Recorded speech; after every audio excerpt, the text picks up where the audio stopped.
One needed to take control of the situation on the military's behalf. Does this offend you? No, quite the opposite. We feel much safer for it. By the way, what does Major mean exactly? Is it a pretty high rank?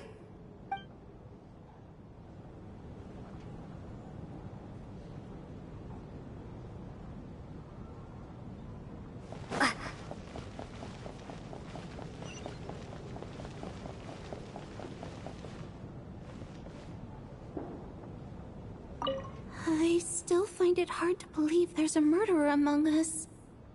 Just last night, I imagined we were like classmates out on a hiking trip. There's no guarantee that you can trust your classmates. Especially not when you're locked up together. Why did they do this? Was it for money? Even then, they could have just kidnapped the people.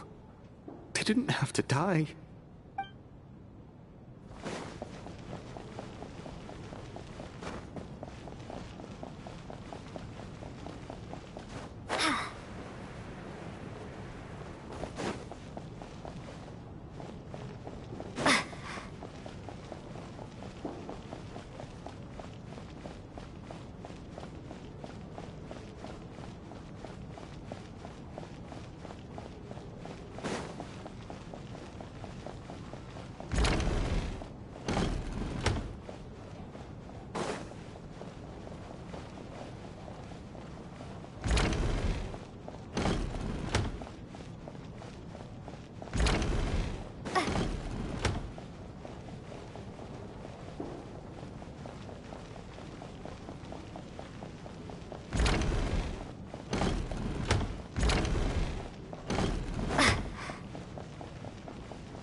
You're right, that was my bad. It was a knee-jerk reaction. I didn't think it through. Luckily, no one suspected my identity. Oh, phew. It's just you. I thought someone was eavesdropping. Since Bodhi and Itza and I were on the same page earlier, I think I should share my thoughts with the Rokot members first.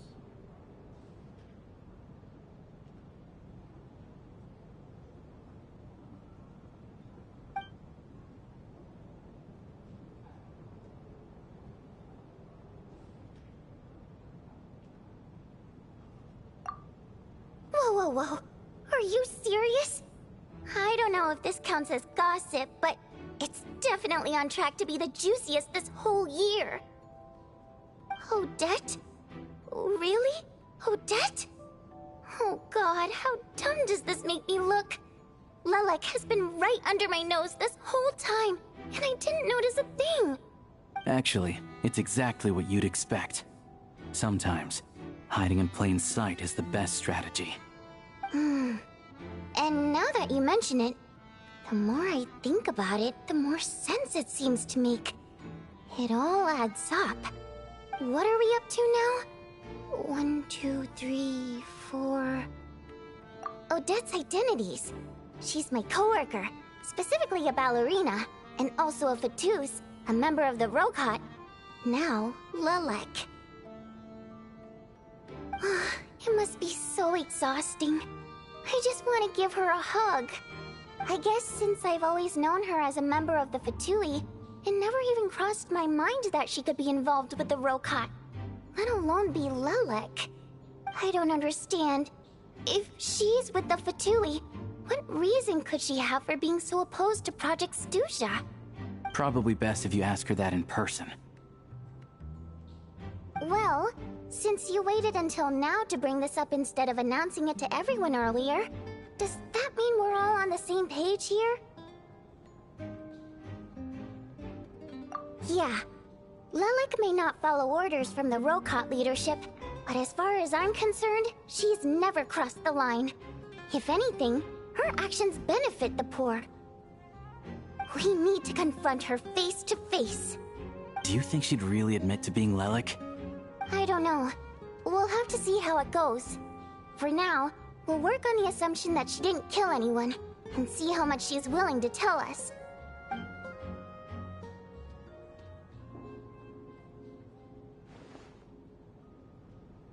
Now's our chance. Odette's alone. Let's go. Hey, Odette. What is it, you guys? Shh. Keep your voice down. We need to talk. So, you're Lilac, aren't you? Alright, fine. You don't have to say anything or explain yourself. Just hear me out first. None of us believes you kill innocent people. Whoever murdered those 2 people last night, it wasn't you. Traveler was the first to figure out your identity, but she kept quiet during the discussion just now. Still, it's clear where the group consensus is heading. Everyone believes Lilac is the culprit. If your identity is exposed, you'll be in a really bad spot. We're your colleagues, and we know what kind of person you are. I don't want anything bad to happen to you. So, can you clue us in? Tell us everything. The more we know, the more easily we'll be able to cover for you. Alright. Yes, I'm Lilac. And no, I'm not the murderer. And thanks, but I don't need you to cover for me. Actually, I'm planning to reveal my identity. Huh? You're gonna reveal that you're Lilac? Here? That's right. I'll admit I was surprised at first when Chuganov guessed that I was here. It was just a lucky guess, but it caught me off guard. But after taking some time to assess the situation and confirm where everyone stands, I don't believe I have anything to worry about. Are you sure you don't need a second opinion? Given the circumstances... Mr. Valeri! What?!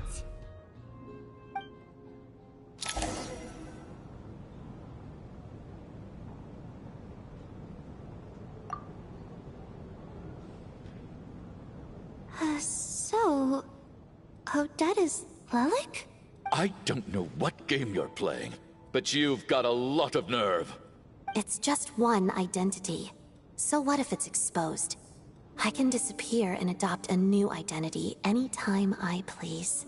I made my peace with this when I chose to become Lilac. But more importantly, I promise I am not the murderer. Which means that someone else is.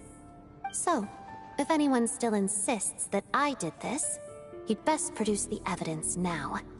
Otherwise, I suggest that you bite your tongue. Because if you really believe I killed 2 people without making a sound or leaving a trace, pointing fingers at me would surely only make you my next target. Is this really the truth, Miss Odette? That's confidence, all right. I believe you. A real no-nonsense attitude. I can see why Marionette said that she's on track to inherit the title of the Fair Lady. Are you seriously buying this? Hey, officer! She just admitted to being Lilac. Aren't you going to do something about this? I do have one question, Miss Odette. Why have you chosen this moment to come forward and reveal your identity? If I didn't say anything, everyone would be focusing all their efforts on finding Lilac. And that is exactly what the real culprit wants. I don't want to be the scapegoat who lets the murderer get away with this crime. Despite all the accusations, she made the smart choice. A remarkable display of rational thinking under pressure. Clearly, Odette's talent extends far beyond the art of dance. She thought so far ahead. Ugh, why do I always feel like I'm one step behind her in everything? You've convinced me. Dealing with the murder case remains the top priority right now. Let's put the name Lilac and all related incidents aside until further notice. Nevertheless, the group still considers you the prime suspect. I assume you have no quarrel with that, Miss Odette? I understand. You're welcome to keep an eye on me around the clock. I have no objections. Mr. Chuganov? For my wife and daughter's sake, I'll let you off the hook for now. But don't think you're forgiven for breaking into my house and threatening me. Just wait till we get out of here, Lelik. We'll settle the score then.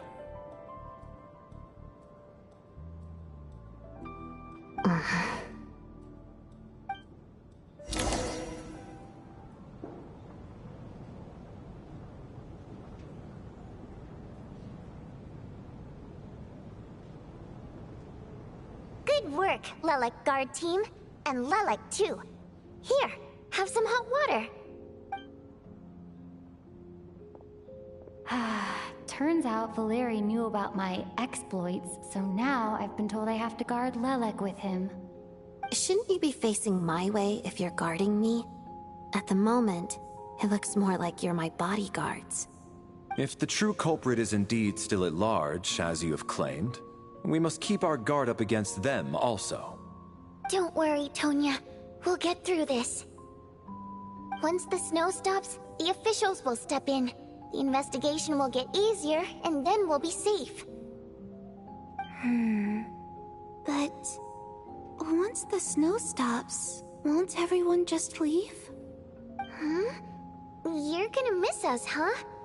Well, some of us work at the theaters, so we'll still be here. I'll even give you a special backstage pass.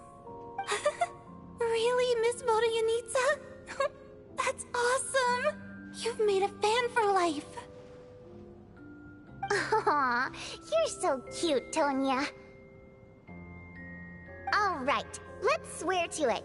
I promise to give you the pass, and you promise to never change your mind about being my fan. Promise. Don't indulge her, Tonya. You don't have to swear an oath over things like that. You really do get carried away sometimes, don't you, Miss Vodyanitsa? Hey, mind your own business.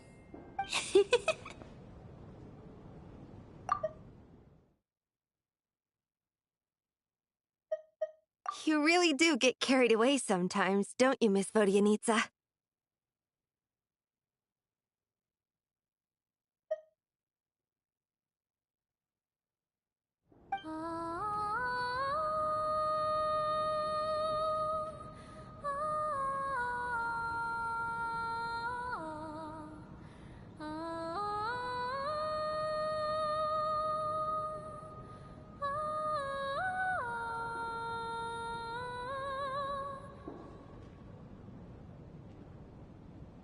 Don't be nervous, Miss Water Imp.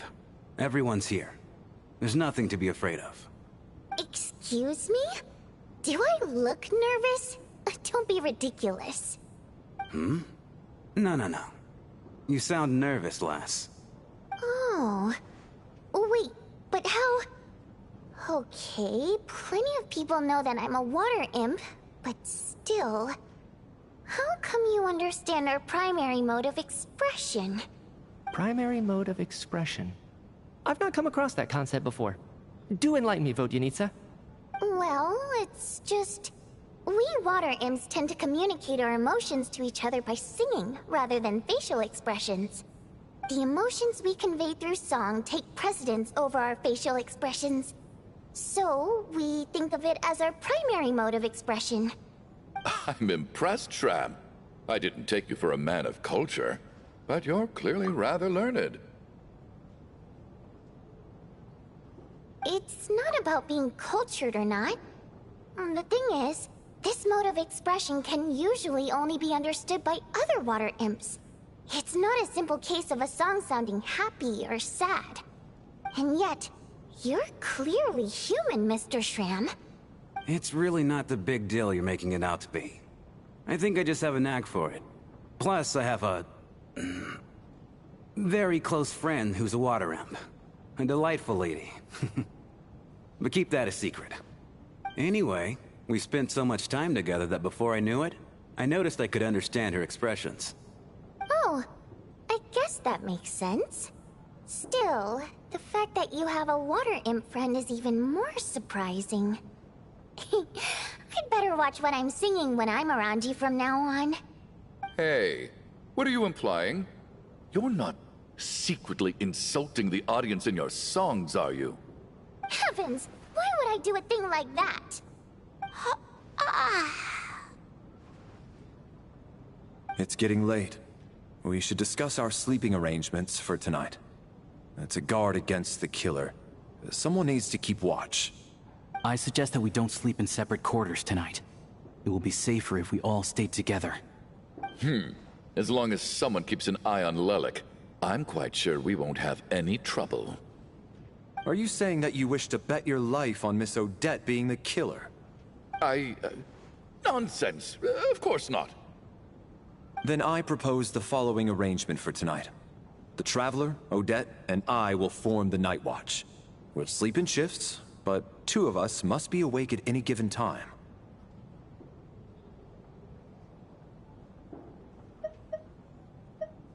An excellent idea. This allows us to handle the Night Watch while also keeping an eye on Lelik. Meanwhile, the rule of taking shifts in pairs resolves the other issue. Namely that we can't necessarily trust the Traveler or Valeri either. I expect that plan took you quite some time to come up with, didn't it? Actually, our field combat manual outlines a similar approach. Although the scenario there involves guarding prisoners overnight during field operations.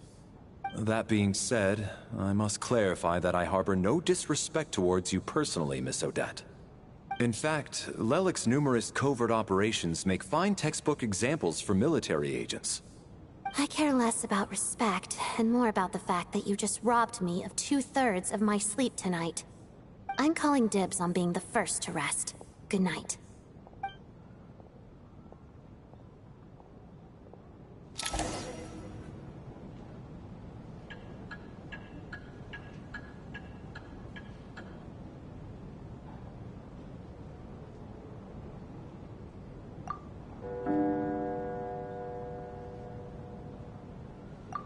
It's almost time. We should wake Odette. How are you faring? Oh, not going to argue with that. I'll take a quick nap. If you start to feel sleepy, wake me up anytime. It's finally time for Odette and I to share the Night Watch. I should wake her up.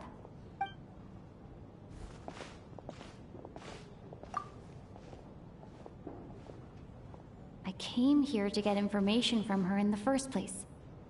Maybe I should think about what questions I want to ask before she wakes up.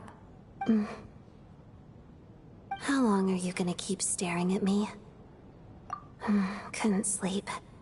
My mind's been running haywire. Plus, there's something I've been meaning to talk to you about. I had a hunch that you wanted a conversation too. Let's take this chance to clear the air, shall we?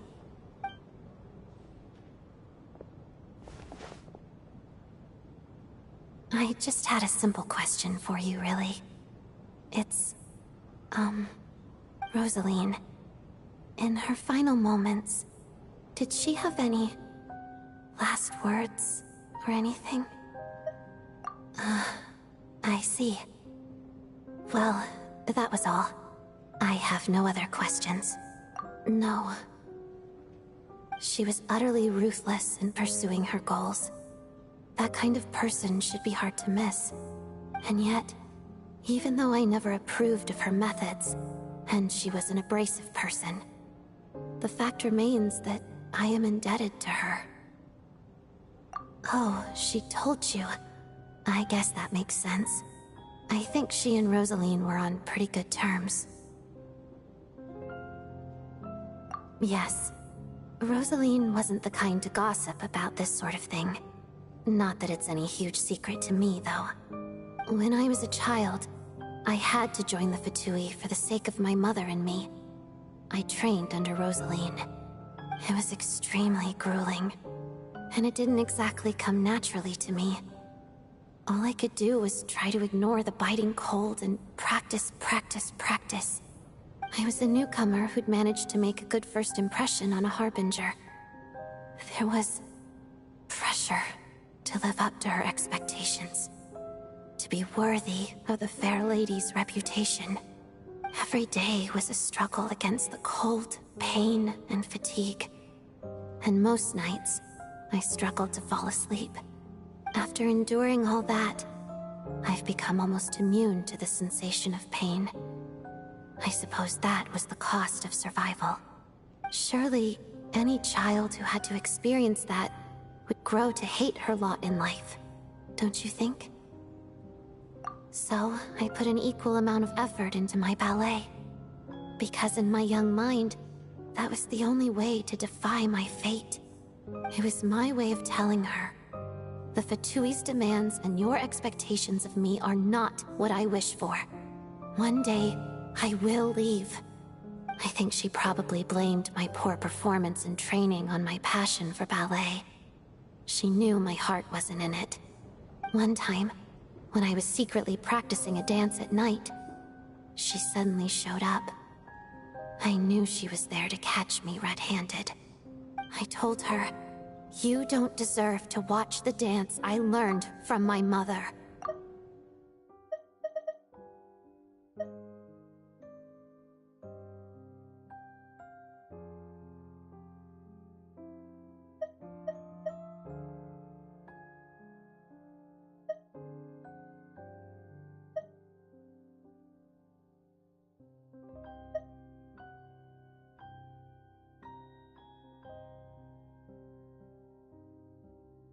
She looked stunned. I guess she was surprised that I lashed out first, before she had the chance. But strangely enough, on that occasion, she wasn't fierce with me like she was during training.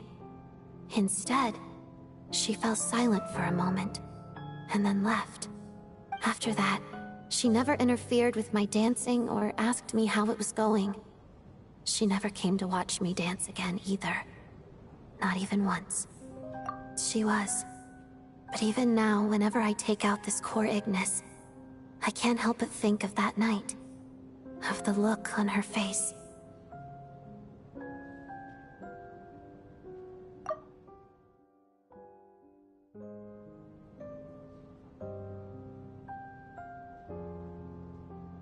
Sort of. Although gift might be too kind a term. This is her flame sealed within ice. A symbol of her favor, yes, but also our way of keeping an eye on people. She knew the location of every piece of core Ignis. If any recipient started acting suspiciously, she'd be on to them immediately. Trust her to make even a mark of approval feel suffocating.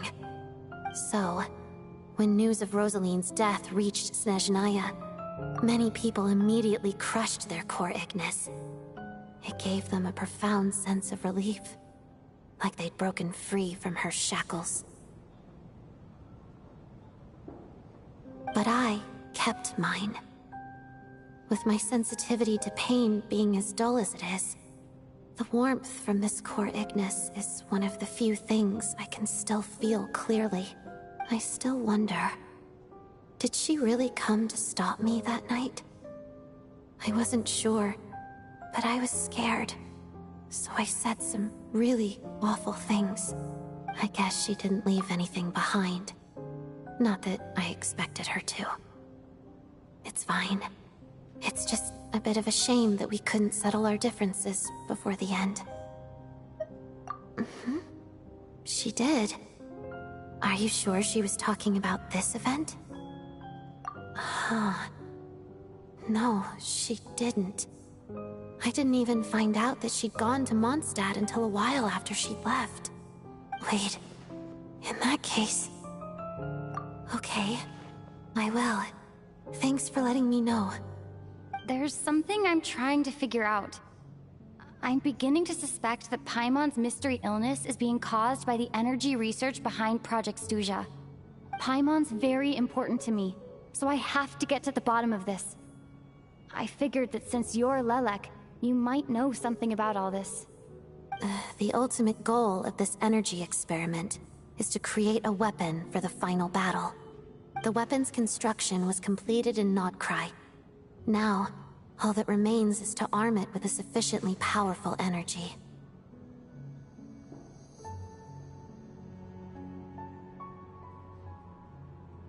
Yes. The weapon's development and all the related experiments are overseen by Lord Piero, the Jester, and the lab is located deep within the Armory Palace. I'm not sure why this experiment would be making Paimon feel unwell, though. The best way to get to the bottom of it would be to go there in person.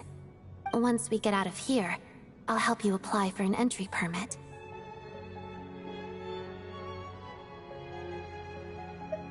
And I'm hardly the organization's proudest member, as you know. You answered my question about Rosaline. I want to do you a favor in return. It's that simple.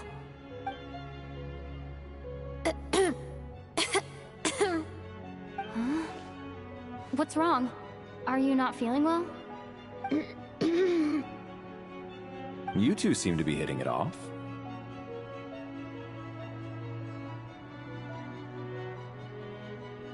I thought you were sleeping. Of course I was. In the military, one learns to fall asleep quickly, even in the most inhospitable environments. It's vital to staying alert and energized. Why? Is something wrong?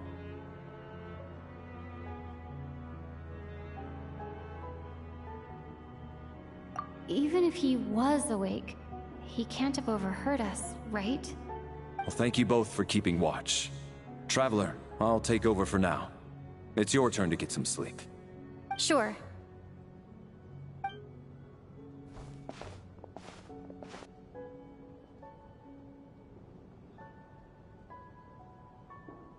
This is our second night here, but at least I found out a little more about Paimon's condition.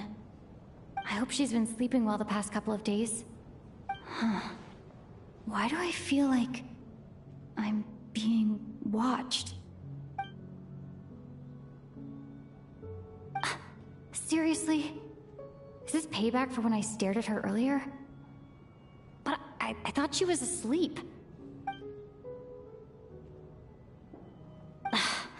Never mind. I'd better try and get some sleep myself.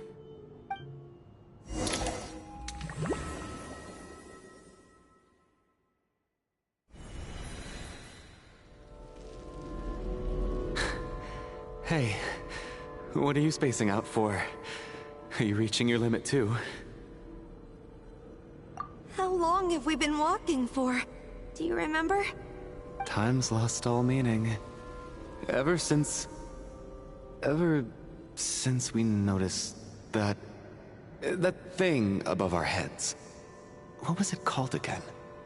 A star key? Or key star?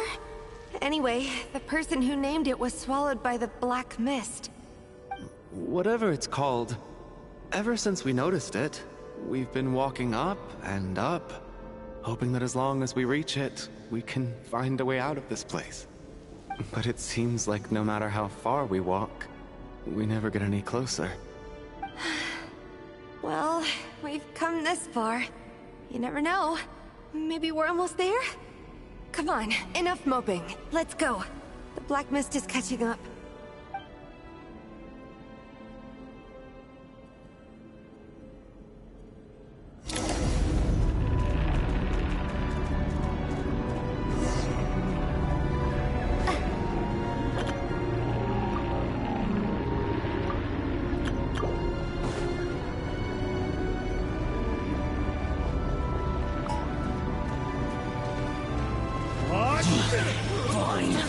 Watch out!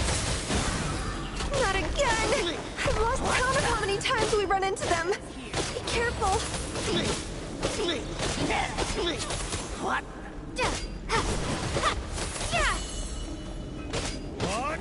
Cryostorm!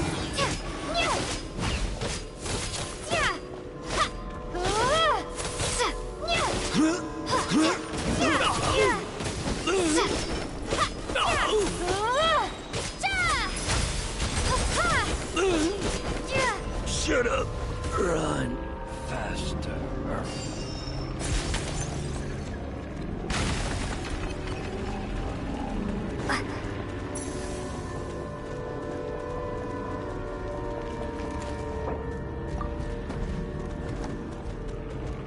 You wanna fight? Let's go!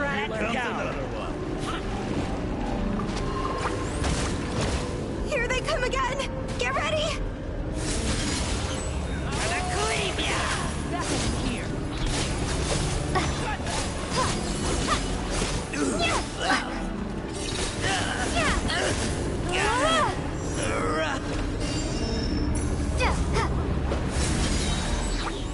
Fighting Frost!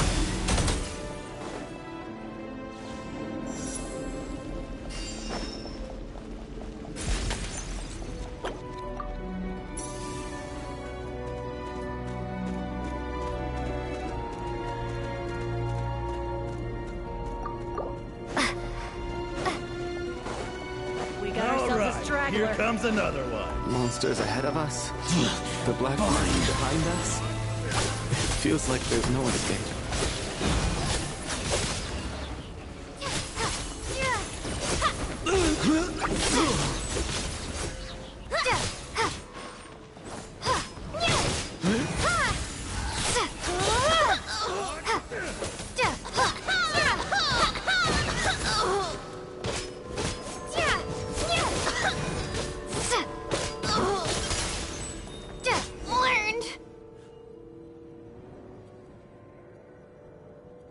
Are you hurt, Coolish? No. I'm fine. It's just... Suddenly I don't want to walk any further. I get you.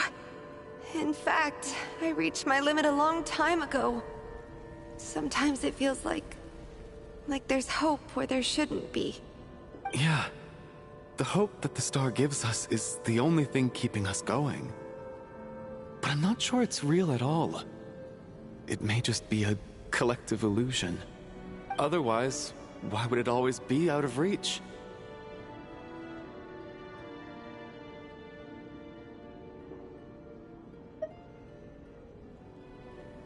We know you mean well, but you're only saying that to try and encourage us to keep going, aren't you? Thank you, friend. But enough is enough. Please don't give me any more false hope. Hope is poison in this place. You're going to continue, aren't you? I admire that. I've given up, but I wish you the best. May there come a day that you catch up to the star and leave this godforsaken place.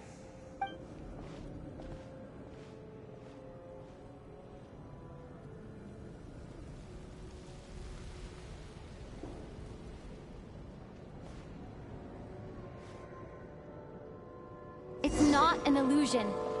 We really are getting closer to the star.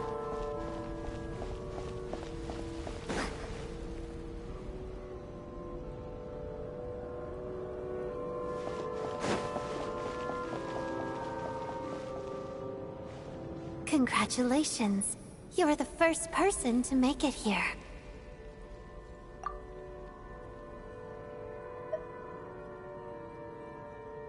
I'm the star's envoy. The black mist has stopped rising. Its hunger is satisfied for now, having devoured your two companions. This is a good opportunity. I'll let you get some rest before we continue. What do you mean, leave? The star represents the starting point. It's the waypoint for the beginning. Congratulations on reaching the starting point. Once you are ready, we will head out and walk upwards. I will be right by your side the whole way.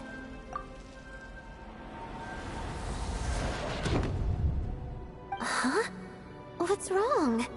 Hey, don't give up before the journey's even begun.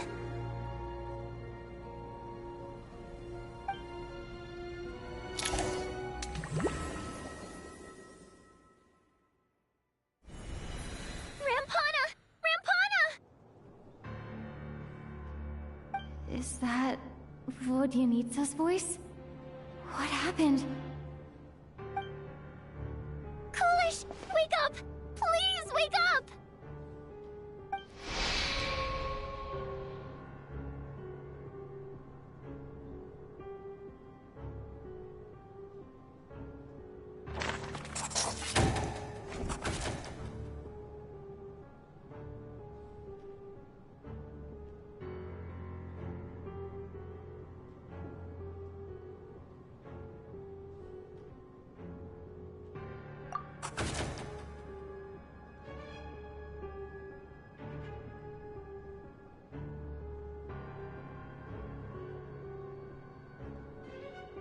The situation is identical to that of the two casualties yesterday. We cannot ascertain the cause of death. At least there are some elements that we can rule out this time. They slept on the stage with everyone else. So I suppose the surrounding environment can't be a relevant variable. Rampana. Coolish. Weren't some of us keeping watch last night? 3 of us, in fact. How could you not notice something was wrong? I'm as confused as you are. Certainly nothing unusual happened on my watch. Likewise, and from what I've observed so far, both Miss Odette and the Traveler can be trusted.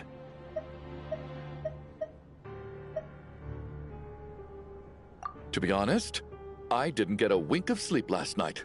I couldn't help but think I was the target, so I just laid there with my eyes closed.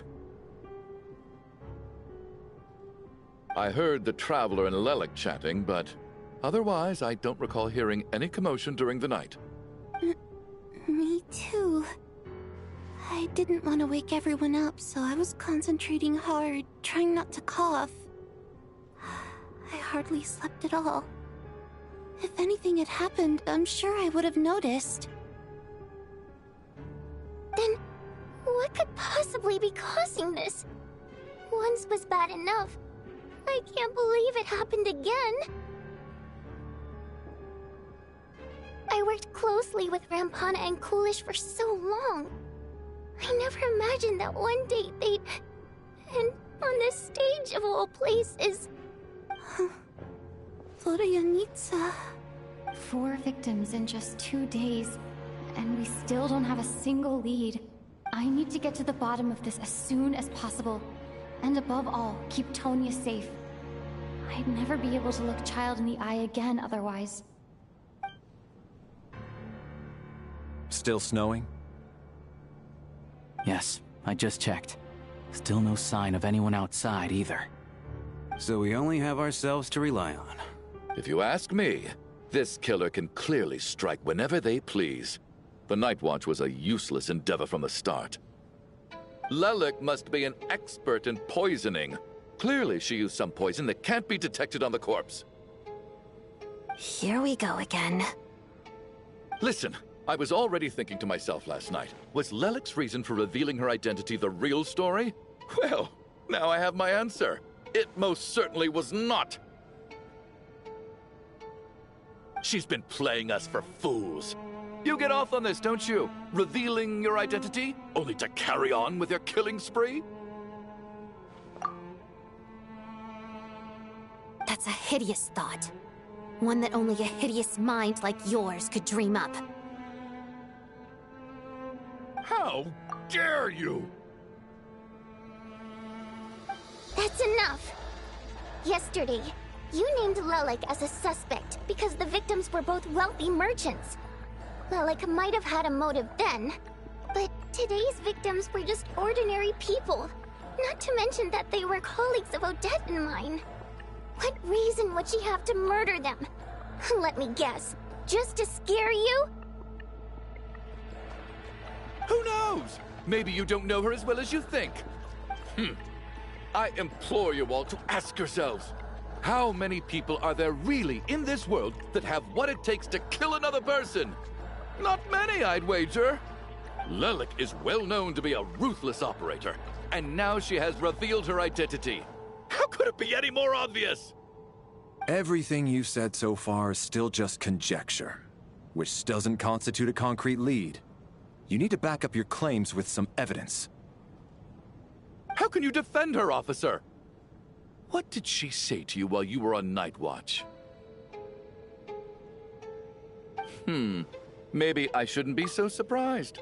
You military types are always colluding with criminals to target the rich.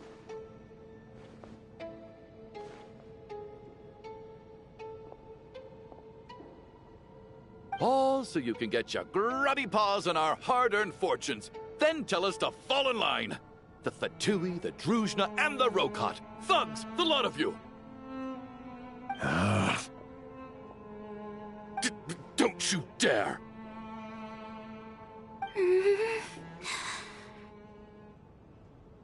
Sir, but... You were the one who told us not to stop other people from expressing their opinions yesterday. 4 people have already died. Only yesterday I was chatting with Mr. Coolish. Then we woke up in the morning and he's... Turning against one another is the last thing we should be doing right now.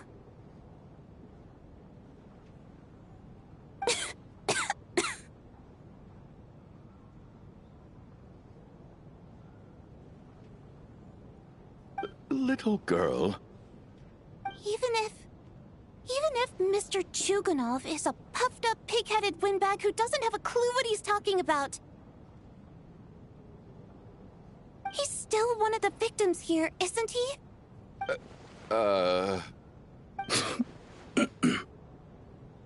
Quite. I had no intention of resorting to violence. But you're right, Miss Tonia. I ought not prevent him from speaking his mind. In any case, I believe Mr. Chuganov has calmed down a little now. We may resume our discussion. I don't think there's any need for that. What is there to discuss? Nothing about this situation is normal. Did you have an idea, Mitya? You're the brainiac here, right? Come on, clue us in! I've been mulling something over. All the leads we have so far concern things from outside the theater. Miss Odette's alter ego, the threats Mr. Chuganov received. But then there's the 2 double murder crime scenes themselves, which have given us absolutely nothing to go on whatsoever. That's highly unusual. Even with the most careful killers, there's always some evidence left behind. So what are you suggesting? I think this could be a supernatural event. It isn't characteristic of human-on-human homicide at all. Correct me if I'm wrong, but aren't you supposed to be a scientist? That doesn't sound like a conclusion someone like you is supposed to make. I got into scientific research because of my insatiable curiosity. But if the present situation defies all known scientific explanations, I don't mind shifting my curiosity toward the paranormal instead. Now that you mention it, I remember when I first came to the theater. I heard rumors about this place being haunted. Haunted? Yeah, I think I heard the same thing. But I mean, they're only rumors, right? We've worked here for years. Surely we would have noticed any spooky goings-on by now. Well, this has taken an unexpected turn. A haunted theater? If Paimon were here, she'd probably be hiding behind me in fear right now. Why don't we take this opportunity to look for clues again with a more open mind? Maybe a different perspective will help us see something different. Very well. Whether it's criminals or ghosts we're looking for, the same rules apply. Everyone needs to tread carefully. I'll move the bodies into the same room for now.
I need to think very hard about whether there's anything that ever needed hiding. After all these years, there must be some things even I've forgotten about.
Tonya? Did you find anything? Not yet. Still looking. So... Are we supposed to be looking for something paranormal? I think I'd prefer teaming up with you than looking around on my own. This looks like somebody's notebook. Shall we read it together?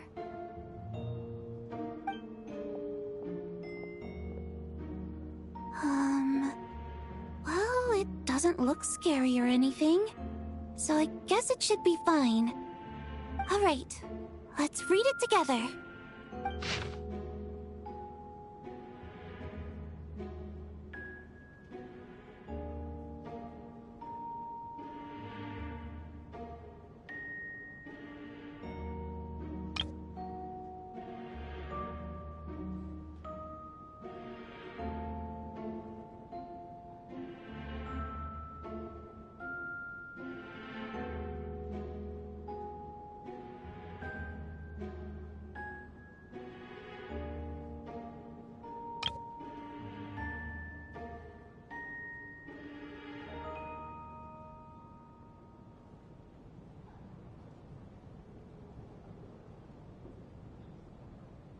Huh. This has to be Vodyanitsa's writing, surely. Maybe it's a little rude for us to peek at this. I feel like I just read someone's secret diary by accident. It sounds like she's writing this for her parents, right? I don't understand. Why put this stuff in a notebook instead of mailing it in a letter? Because her water imp parents belonged to the aristocracy, who were driven out of Snezhnaya by the Tsaritsa long ago. And now they live somewhere new, where the postman can't get to.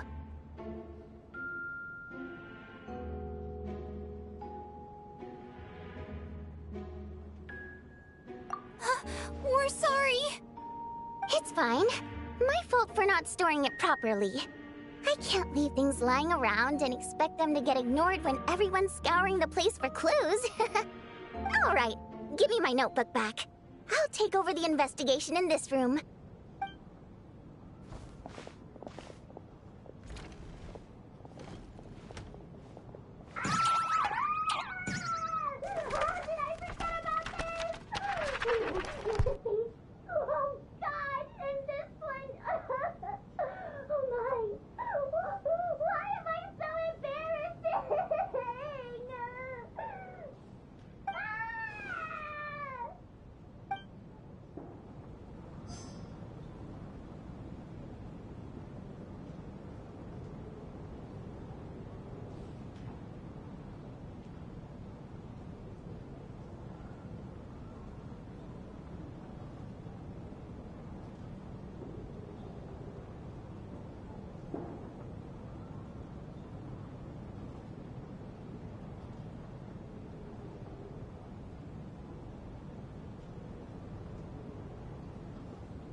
Valeri, come take a look at this. You too, Traveler. Some sort of notebook. What is it for? It's the on-duty logbook for the theater. Kulish was the main person to use it. He mostly used it to record any unusual incidents during a show, audience numbers, exit times, and so on.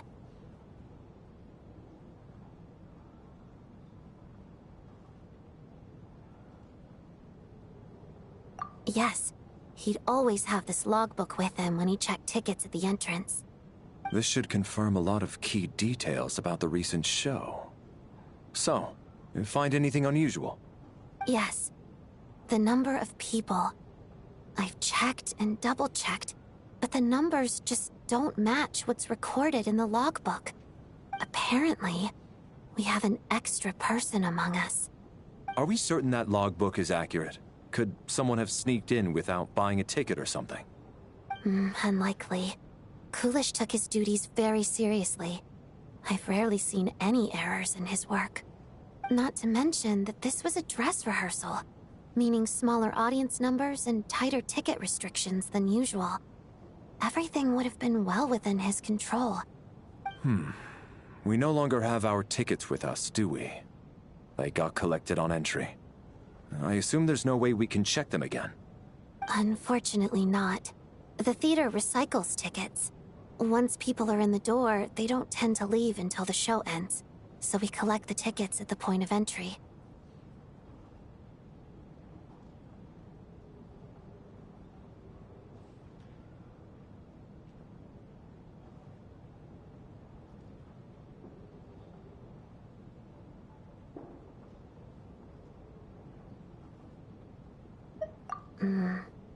Still, I'm inclined to believe that this discrepancy in the head count is significant somehow. Did an extra person just materialize out of thin air?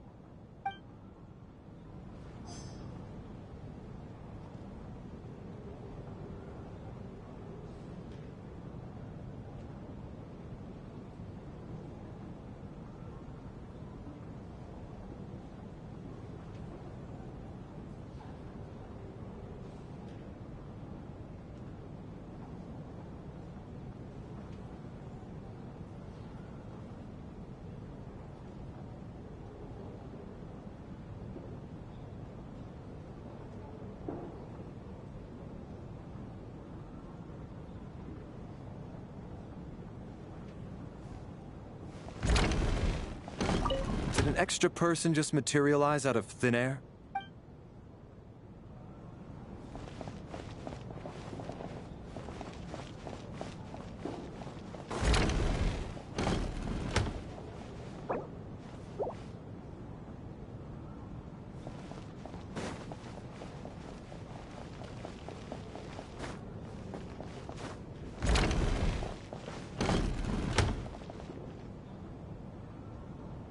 Ah, Traveler. Since you're here, come take a look at this. Alosha found it. We're both curious to hear your perspective. It appears to be an investigation report. And the focus of the investigation was the rumors of haunting we heard about earlier.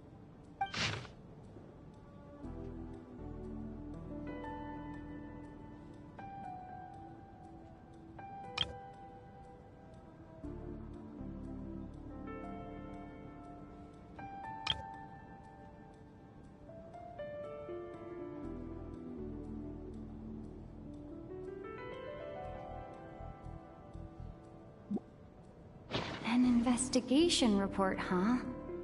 Looks quite old. Huh. This person's name looks to be of Sumeru origin to me. Was the investigator from Sumeru? The theater manager must have hired an investigator once specifically to look into this issue. But it doesn't look like anyone ever looked at the report. Presumably, the manager wanted to know if the supposed haunting was dangerous, while also being fearful of word getting out in case it affected the theater's business. Anyway, the bottom line is, the haunting is actually real after all. It's caused by an obstruction in the ley lines. Is there any chance this is the key to finally making some progress with the murder cases? Ley line problems are pretty unexceptional to me by this point. And while it certainly offers an explanation for the ghosts, it's hard to imagine what connection it could have to these two murder cases. Some of the language that appears at the very end of the report caught my eye. Angel civilization, ley line renovation? My area of research doesn't touch on any of that, so it's completely outside of my wheelhouse. Huh? A piece of paper just fell out from the report. It landed right by your feet.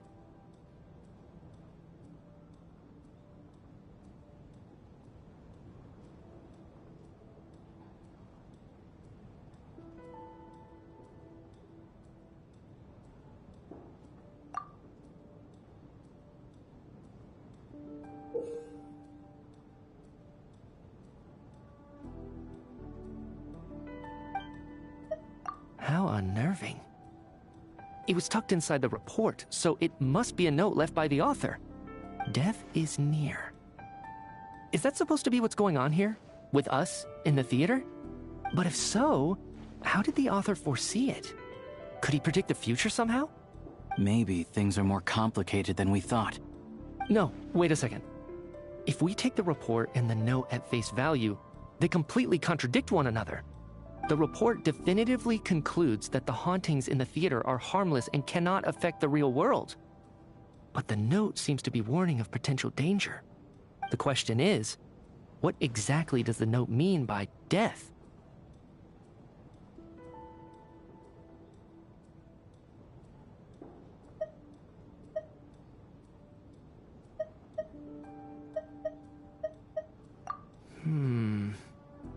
The various ways we could interpret this keyword lead in completely different directions. I think we need more information.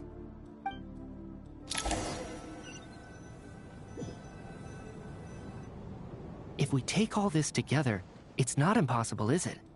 If anything, it's the natural conclusion. Oh, I beg to differ. This sounds to me like a product of a researcher's vivid imagination. And perhaps it's because I'm still viewing this through the lens of a typical murder investigation. But still, I'm struggling to be persuaded by your theory. Does it really sound that far-fetched? Alright, well, let's treat that as speculation for now. I do agree with what you've said, so let's go with your idea for now. Good. Okay, now that we finally have some meaningful leads, I think it's time to reconvene. Let's get the others.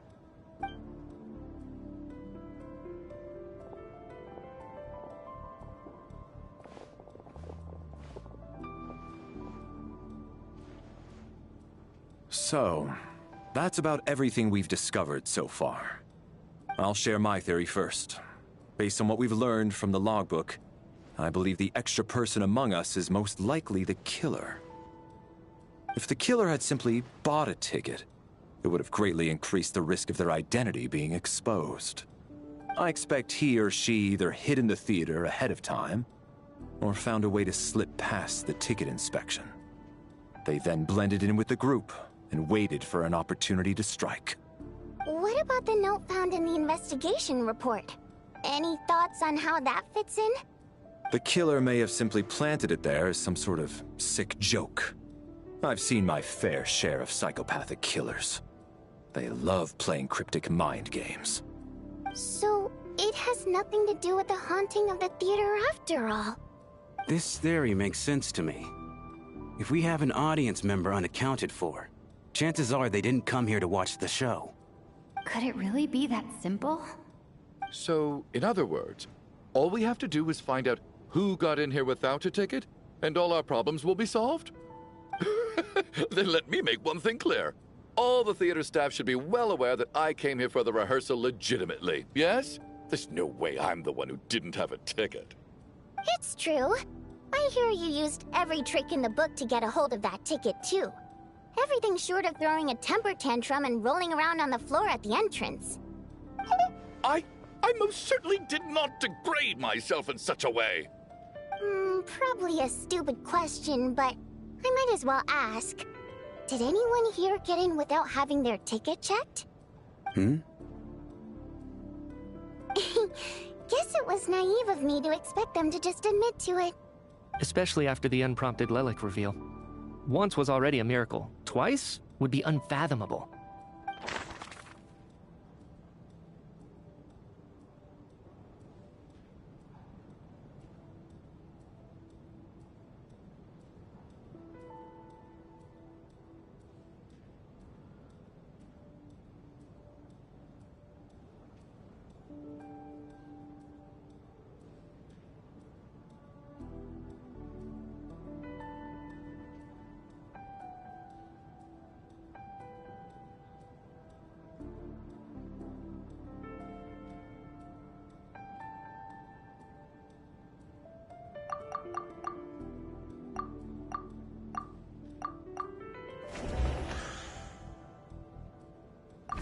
I got my ticket from Child. It was all above board, and my ticket was checked at the entrance, so there's no way it's me.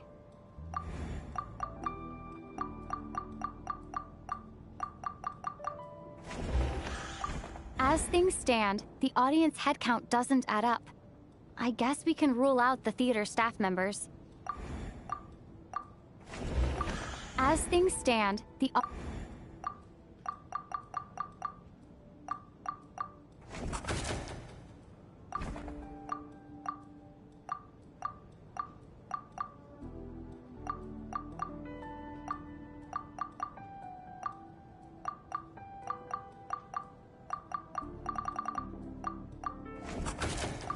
We have to catch this extra person, even if only for the victim's sake.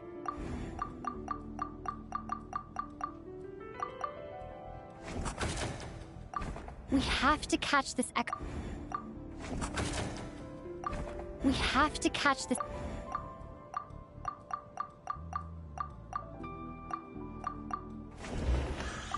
As things stand, the audience headcount doesn't add up.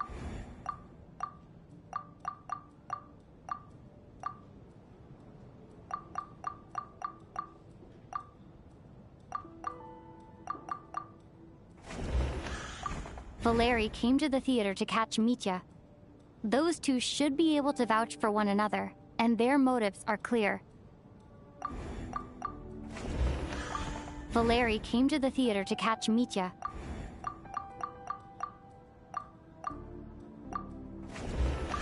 Sounds like Chuganov went to a lot of trouble to get his ticket because everyone at the theater knows about it.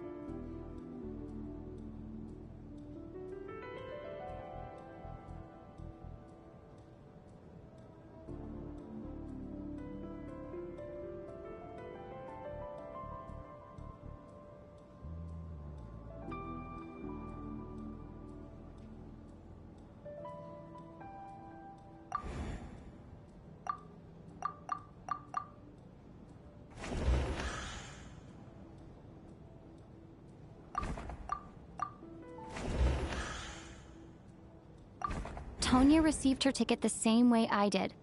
I assume Child got both of them together. In any case, I knew in advance that Tonya was coming. I don't believe any of us here knew Shram before all this. If no one can verify Shram's identity...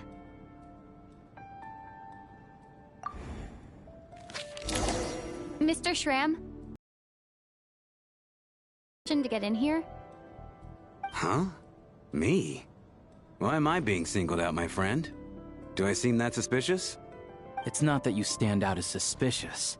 More that everyone else has been ruled out as trustworthy. Okay. Well, we spent the best part of 2 days together now, so I'm sure you can all tell what kind of person I am. I'm a true gentleman. I never dream of doing something like sneaking to the theater without a ticket. Yeah, I have no doubt that you're a good person. But the problem is, none of us here actually know you, so no one can say for sure that you are who you claim to be. Although, actually, what was it you said last night? Yeah, you're friends with that water imp, which is why you understand our primary mode of expression.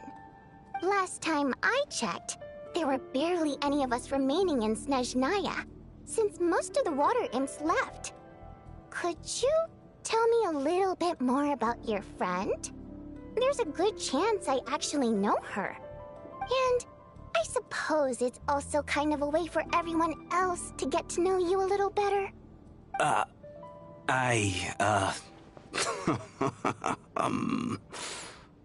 Good grief. Are you blushing? Pull yourself together, man. Stop giggling like a teenage boy. It's revolting.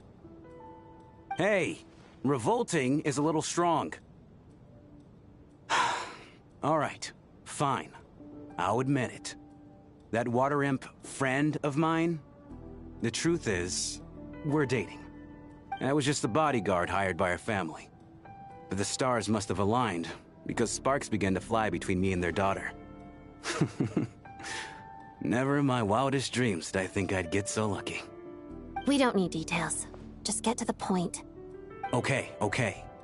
I'm just a little hesitant to reveal her name, that's all. You know how it is. These are delicate times. Even with me to protect her. If word gets out that she's dating a human, both the Fae and human factions will give her a hard time. Really? Wait, no. That can't be. Huh? Shram, what the devil are you talking about? Why is everyone looking at me like that? Surely you can understand where I'm coming from. Delicate times? Factions? Yes? You know, the Civil War? Last time I checked, the Fae and the humans were still at each other's throats. If I'm not mistaken, the last significant civil war in Snezhnayan history was over 400 years ago, when Her Majesty the Tsaritsa had just taken the throne and was consolidating her reign. What do you mean, 400 years ago? What's going on here? Is Shram from the past? All right, Mr. Mitya, you win this round. As far-fetched as it is, it appears that your theory may be correct. I'm just as amazed as you are. I didn't even believe it myself, to be honest. Is someone going to explain what's going on here? From the look on your face, you figured it out too, haven't you, Traveler?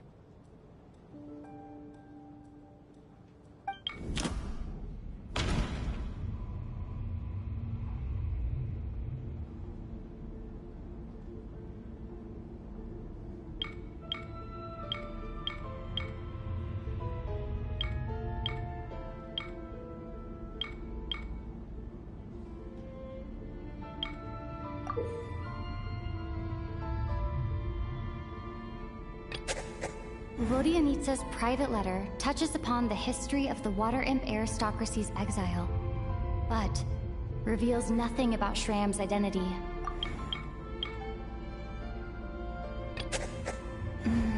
No. The truth lies within the clues we've already discovered.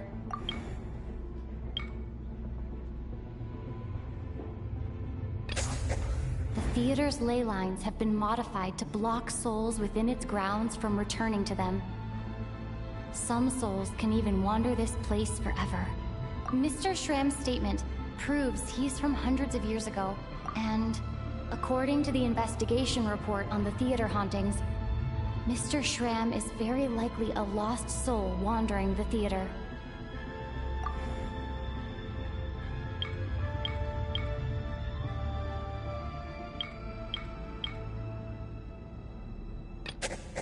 This is Mr. Valeri's hypothesis.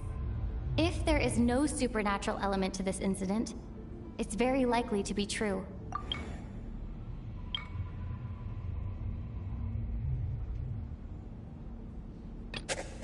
That's not it. If that's the case, we're back to square one. I don't think I'm that redundant. For some unknown reason, the soul that has been wandering the theater due to the leyline issues has joined our group and blended in. Yeah, that must be the immediate reason why the ticket count doesn't match the number of people present.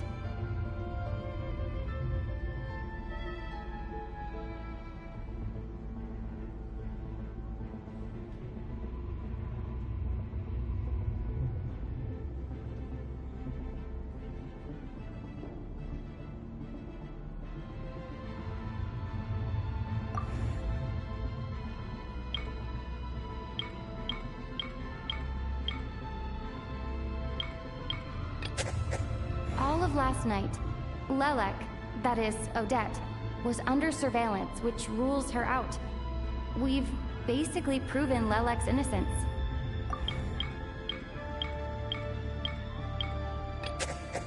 Since we discovered that Mr. Shram is from the past, it seems we need to broaden our assessment of this incident beyond the bounds of common sense.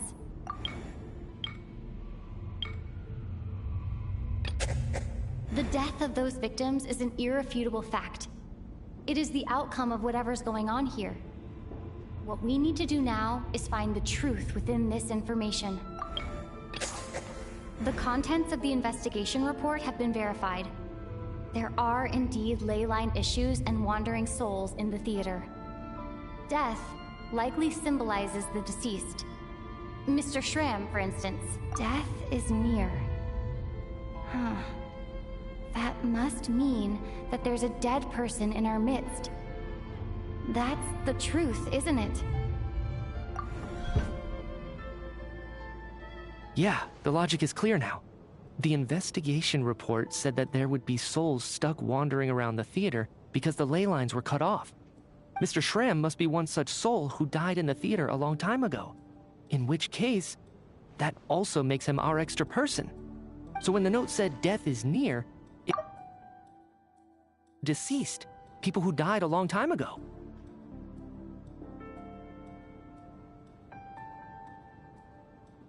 Someone who died a long time ago. In short, there's a dead person among us. The extra person we've been searching for is a ghost from the past. You mean I'm a ghost? No. Don't make jokes like that, my man. There must be some mistake. But even if I was dead, I know for a fact I didn't kill anyone these past 2 nights. Yeah, even if all that's true, the report also said the souls inside the theater can't affect reality, right? They're harmless. Then what if the problem isn't the souls at all, but the ley lines themselves? The ley lines have a powerful ability to attract and devour souls. Let's say that the ley lines are like a black hole, constantly seeking to engulf souls. But the souls that don't want to return are trying to avoid being sucked in. Huh. Why does this analogy sound so familiar? What happens when the black hole can't achieve its goal? I'm only speculating here, but what if it ended up swallowing innocent souls by mistake?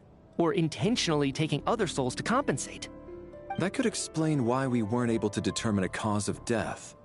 If you're right, and their souls were devoured by the ley lines, it does make some sense. It does seem to explain a lot of the things we couldn't make sense of. Does that mean it's true? Except there's no concrete evidence. Mitya is relying on a lot of logical leaps. Still, it seems like the best explanation we have under the circumstances. All right, so how could Schramm not know that he's dead? Seems a little unlikely that he hasn't noticed anything unusual even after several days interacting with us. On the contrary, it's perfectly normal for a soul to wander the theater for centuries without questioning their existence or reason for being there. It's simply what's natural for them.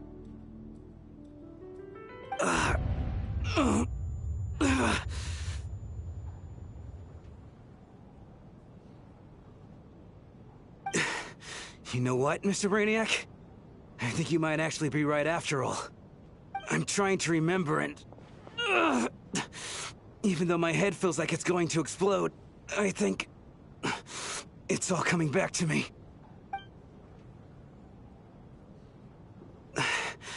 I was the one who didn't want to remember my own death, so I forced myself to forget. Well, I'm sure those are painful memories. My lady and I snuck out to go on a date one day. We bought tickets for the theater. It wasn't really my thing, but I was just happy to be together.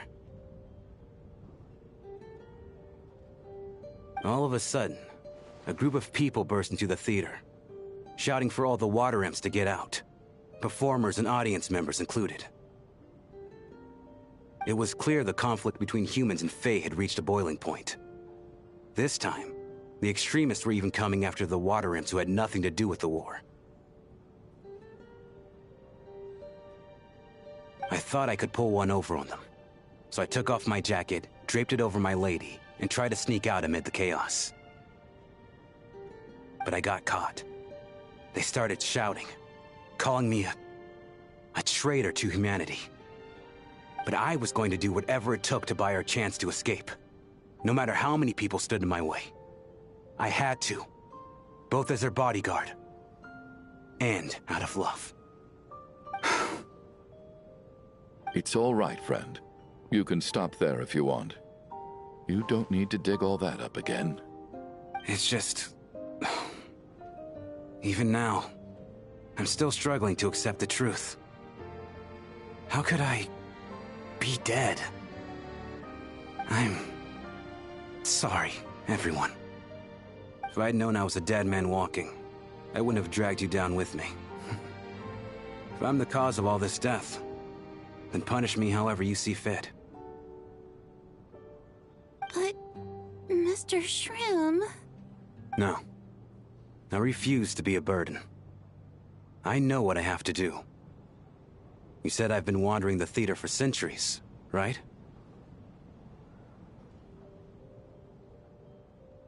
I guess it's high time I got a breath of fresh air. Out there, I mean. I'll leave this place, and take all this death with me. Go out on my own terms. Mr. Shram, I'm sure we can figure out a different course of action. My good sir, we both know I'm not supposed to be here. I should have accepted my death long ago. One way or another, this has to end. Unless you're saying this goes against another one of your military principles somehow. No, I'm speaking on a personal level this time. Let it go, man. Oh, wait. One last thing. Miss Wateramp. My lover. Her name was Litia. Litia Ozarova. Do you know what happened to her?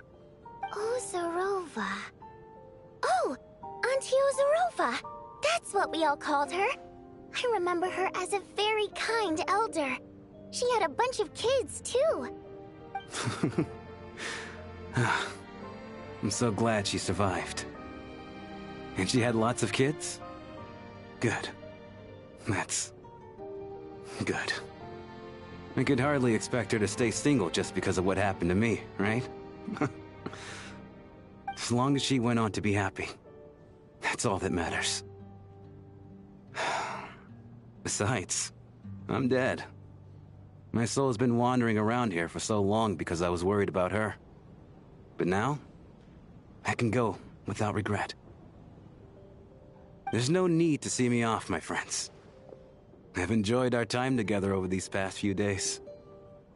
Perhaps we'll meet again in the next life.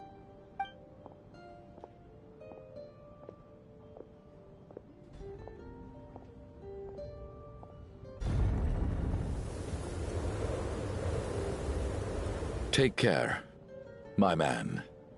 I know Mr. Shrim was already dead, but... I still feel so sad. Death is cruel, no matter how we might try to make sense of it. So, was the conflict between Fae and humans really that bad back then? I was only little, so I don't remember much. It's terrible to think that so many innocent people had their lives turned upside down. Even the historical records about that time period don't say much about it. All people know is that the Tsaritsa founded the Fatui, drove out most of the Fae aristocracy without explanation, then used her terrifying power to suppress the humans. It seems to me like the Tsaritsa chose to make herself the enemy.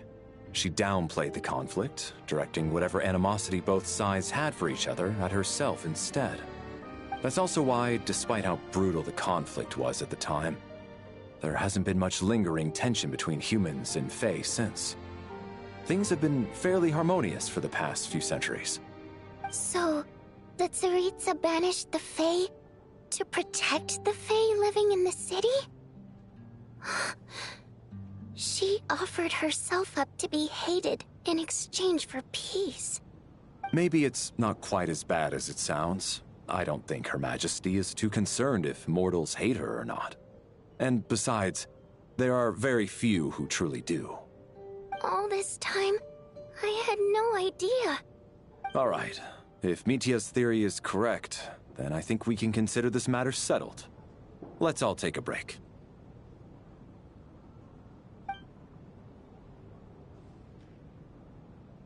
Ugh, if only this blasted storm wasn't still raging on.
I was actually planning on hiring him as my bodyguard after we got out of here, you know. Oh, poor guy.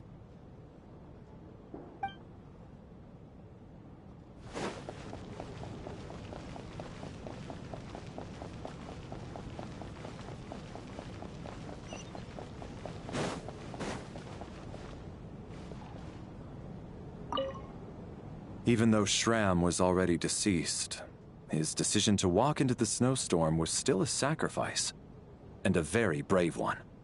This is one of the few times I don't feel at all happy to have my theory proven true.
Looks like now we can just rest until the snowstorm stops.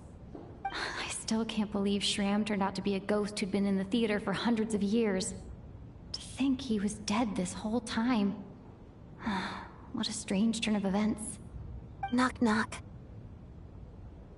Hmm? Knock, knock. You know the door isn't closed, right? You don't have to knock. Think of it as a signal, then. When I'm entering someone else's room and I knock, I'm here as Odette. If I don't knock, it's Lelik.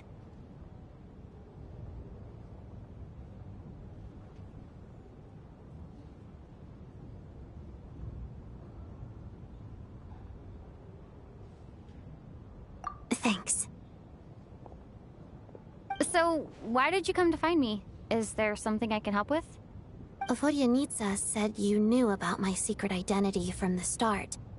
But when everyone was discussing who Lelik could be, you were worried that revealing what you knew would be unfair to me, so you kept it to yourself, right? Yes, I'm extremely grateful for that. It's nothing. I mean, you didn't hold what happened to the Senora against me, so I should thank you for that as well. Actually, there's something else as well. I found myself in a situation similar to the one you were in when you helped conceal my identity. So I thought I'd come and ask you for advice.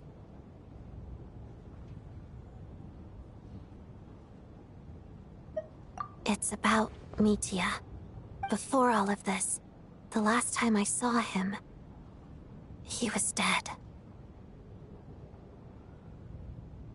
As I'm sure you know, my goal as Lelik was to stop Project Stuja. Well, when I found out the tech lead for the experiment behind Project Stuja was Mitya, I immediately started planning to track him down and threaten him to back out. I often saw him around the theater, but I soon concluded that making my move there would risk exposing my identity. So I decided to infiltrate the Armory Palace and go directly to his lab. That way, the threat would be much more effective. Well, I suppose there was a bit of luck involved. But I am a Fatus, so I already had some familiarity with the building's layout. But when I finally made it to his lab, Mitya seemed to be dead. I checked his breathing and his pulse. He had no vital signs whatsoever. I'm certain of that. I thought maybe another anti-Project Stuja activist had beaten me to it, and chosen a much more brutal method. So I made myself scarce. That's why you were so on guard around Mitya that first night here. Yes. When I saw him sitting in the audience during the performance, I could barely contain the shock. To me, it was a miracle. Somehow, he'd come back from the dead. But then, the murder started happening and things got so complicated that it wasn't really at the front of my mind. That is, until Mitya himself said there must be a dead person among us. Then, I couldn't ignore it any longer. And yet, you thought that bringing it up right away would single Mitya out. Just like when everyone was suspecting Lelek. Exactly. I thought there could be something I was missing. Besides, we soon figured out that Mr. Shram was a ghost. And we knew there was only one extra person. So we thought he had to be the one. But now it seems like there's another candidate. I understand why you kept it to yourself. There was so much information being thrown around during that discussion. Bringing up Mitya would have just introduced more confusion. So, what do you think we should do? Let me confirm one thing first. When was it that you found Mitya dead? Around a week ago. Sometime in the afternoon. A week ago? That's earlier than I thought. I saw him just a few days ago at a restaurant. That definitely would have been after you found him dead. He seemed completely normal to me. Chatting with Vodjanitsa, trying to avoid Valeri. So he was definitely alive on that day. Huh. Well, all I can say is I know what I saw. Here's a thought. The reason we even suspected a dead person could be among us was because of the problem with the theater's ley lines. But Mitya's death happened inside the Armory Palace. The ley line issue affecting the theater shouldn't reach that far. You're right. I guess he doesn't fit the profile of the person we were searching for. I think the chances of it being him are very low. Surely he can't have died for real in the Armory Palace. Unless... Unless what? Unless he really did come back from the dead. You're right. Do you think we need to disclose this to the others? Huh, what's this? A private meet and greet? Where do I line up? That's not what's going on here. Well, I was just making the rounds. Thought I'd try to lighten the mood a bit. Vodjanitsa's handing out food if you're hungry.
Ad Astra Abyss.